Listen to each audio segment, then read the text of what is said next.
Hi everyone, Dr. Sheila Craig Whiteman here, the Pelvic Coach. And today we are going to talk about overactive bladder and the urinary incontinence or whatever that comes with that. So I know I've talked about what is urinary incontinence and some of the different kinds, kind of touched a little bit on overactive bladder. But there's a little bit more to that maybe this will resonate with you. Maybe some of these symptoms will strike a bell and you'll be like, this is what I have and let me figure out what I'm going to do about it.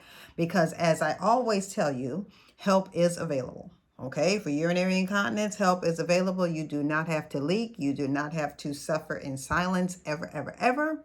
Okay, you can always try to seek out help. That being said, let's talk about overactive bladder in particular. So, overactive bladder has more than one symptom. And I'm going to back up because 1 in 3 people experience, and I'll just say that number, every time you hear, the number kind of varies, right? Every time you hear somebody talk about it, there's 1 in 3, 1 in 4. Nobody says 1 in 5 because no, it's 1 in 3, 1 in 4, sometimes even every other. Because a lot of people have urinary incontinence and they have problems with leakage. And people don't really categorize it. And if it's only a few drops, many people don't seek help. So those are the ones where the statistics sometimes sound skewed because there are really more people out there. A lot of people experience bladder leaks when they cough, laugh, sneeze, right? And that is considered a form of incontinence, but we don't really want to, think of it like that, but it is. But anyway, I digress. Let's go back to overactive bladder. Now, what happens with overactive bladder? You will get diagnosed with overactive bladder or know that you have overactive bladder if you have a few symptoms that fit into the category because there's more than one symptom. So you're going to first have that urge urinary frequency. So we talked about that, right? That strong urge that you have to go to the bathroom. And sometimes it's shortly after you've already gone, your bladder is not even full, but this urge is just enormous and you have to run to the bathroom. It's just unfortunate, but you just have to go. The other one is frequency.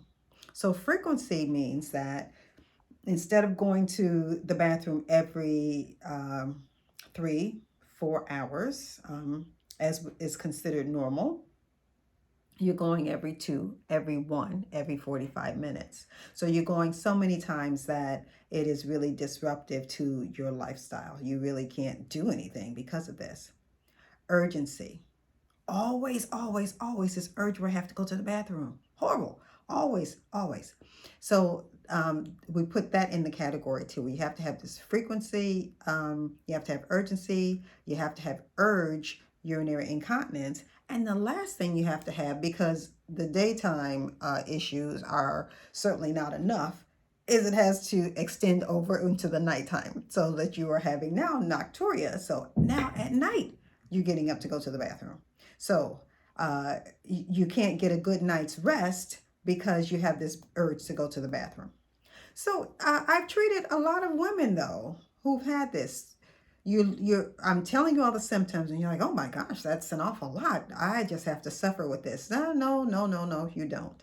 Actually, there are many things that we can do. Now, granted, it will take some work on your part. It'll take work on your part, and it'll take some education for me to you on my part.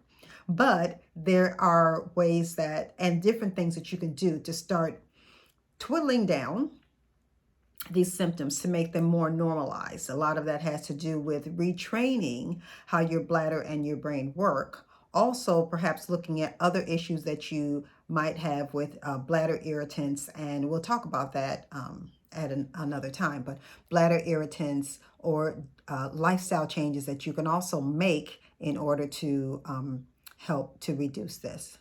So if these 4 symptoms, frequency, urge urinary incontinence, nocturia, and urgency, are resonating with something that you're feeling, I want you can even reach out to me, but you can reach out to any health professional that does pelvic health. Of course, I would love for you to reach out to me, of course. But I do it in a coaching situation, so it's in the privacy of your own home. The Pelvic Coach, you can always reach out, and I will be glad to give you a little bit more information. But I just really want to leave you with, there are things that you can do, because these are the patients who it really feels more hopeless and more frustrating than anything else, because there's so many symptoms involved. Daytime and nighttime, is all the time. That's all the time I have, but I'll come back to this topic and talk about it again at another time because it's so interesting. They all are. Hopefully I will, if you like this, comment. If you have a question, comment. Please share the channel. Thank you so much. Bye-bye.